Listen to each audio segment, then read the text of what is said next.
So the question of the day is, which one is more difficult, being in a relationship or being single? I think this is interesting. I'm going to go through it. Let's start with how difficult it is being single for a man. First of all, you can send a woman a DM and she will never read it.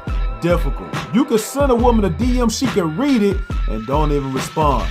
You got to deal with so many women that won't even give you a chance or give them a chance to get y'all personalities out to even see if y'all are a match. So a man got to deal with that.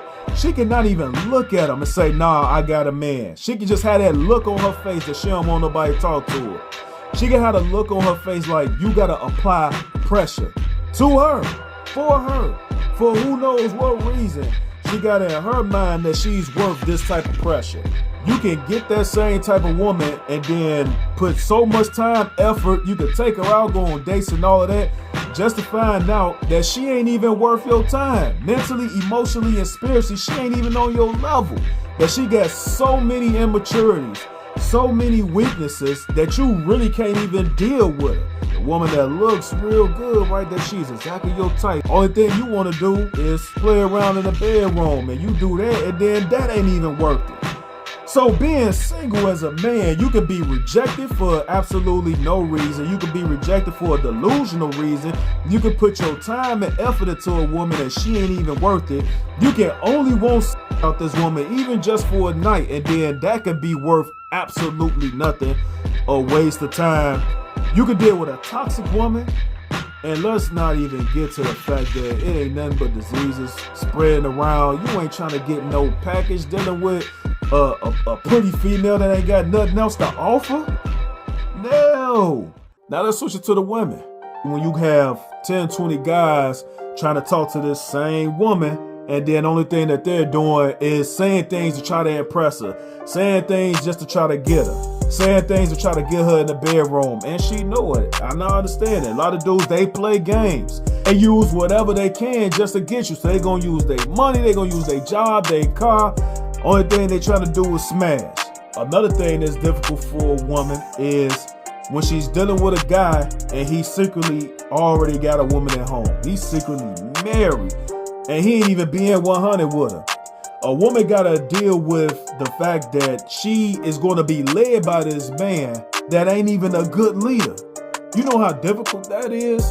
To say, I'm gonna let you lead and you're terrible at it? I'm pretty sure that is a strong fear, especially when that woman has never been properly led a day in her life and she's 20-something, 30-something years old.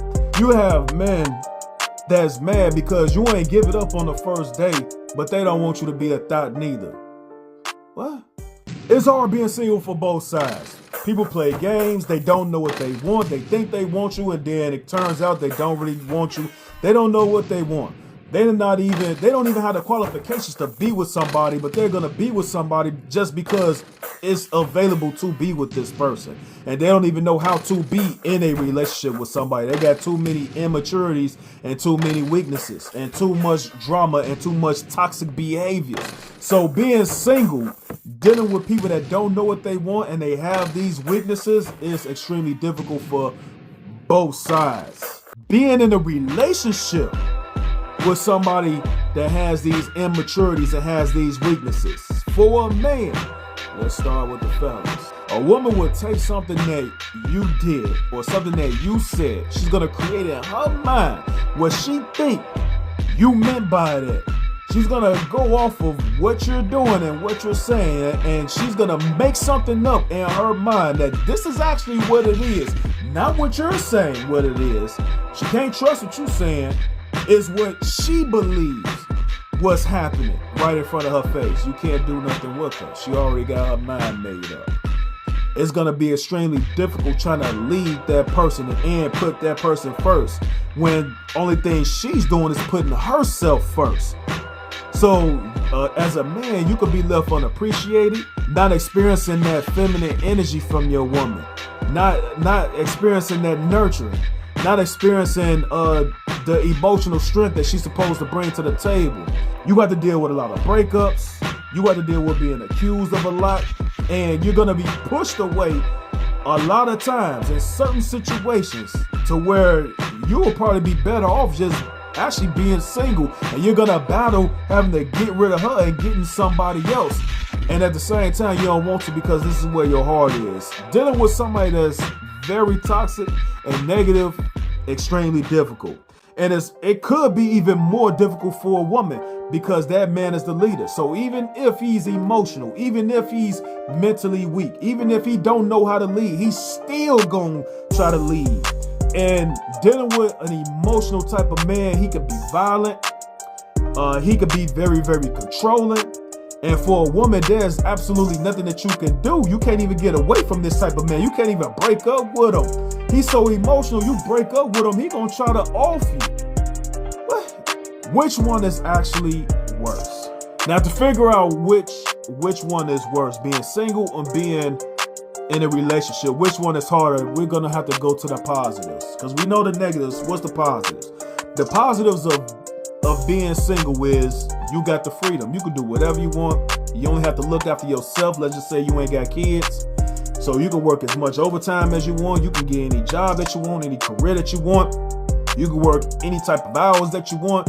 You have absolutely nobody to answer to, nobody to come home to, nobody to leave and go anywhere with. You can make your decision to spend your time with anybody. So you can have a whole starting lineup of five women or 5 dudes, and they all can have different positions that they play in your life. And that can actually be lovely if you have the right type of people that's not gonna cause any type of toxic situations. But then again, you have to be that type of person that can actually bring that together, assuming that you are. That type of lifestyle is really good, but I believe that there's a ceiling. You can only go so far, and you can only go so far with the people that you have on your team and how much you're actually satisfying them. Because the more people you put on your team, the harder it's going to be to satisfy them. So unless they are equipped to not spending enough time with you, or spending a lot of time with you, and they can only see you once a week or whatever it is, and they are okay with being in that position, knowing that, oh, this is just a once in a while type of thing. I can only call you on these certain days and all that. If I see you out with somebody else, I'm not gonna trip. I mean, if you got them trained, that could be extremely great. However, when you are in a relationship with somebody, a partnership with somebody, that one person can play the position of all 5 players. That person can do all 5 positions just as great as 5 other people. Plus, you can actually build something with that person. I believe that when you have a partner, y'all can develop that love and that unbendable, unbreakable bond with each other. And that person will always be there no matter what. You grow old, that person will always be there. When you got a lineup of 5 people, they may not always be there. They may go and get somebody else and get married or whatever. You can drop them, they can drop you at any point, because their life isn't based around you. When you have a partnership, that person's life is based around yours. Your life is based around that person. So y'all are actually building together, and y'all are building the future together, and y'all can live together. You see what I'm saying? So I definitely believe that being in a partnership is more beneficial. Which one is actually harder? I think being single is harder. Being in a partnership is only hard if both of y'all are not on the same page and y'all don't know how to get on the same page. So it can be difficult, but the reward for actually building that partnership is much greater than being single. So to me, with that being said, being single is much harder because the benefits is not gonna outweigh the benefits of actually being in a partnership with somebody.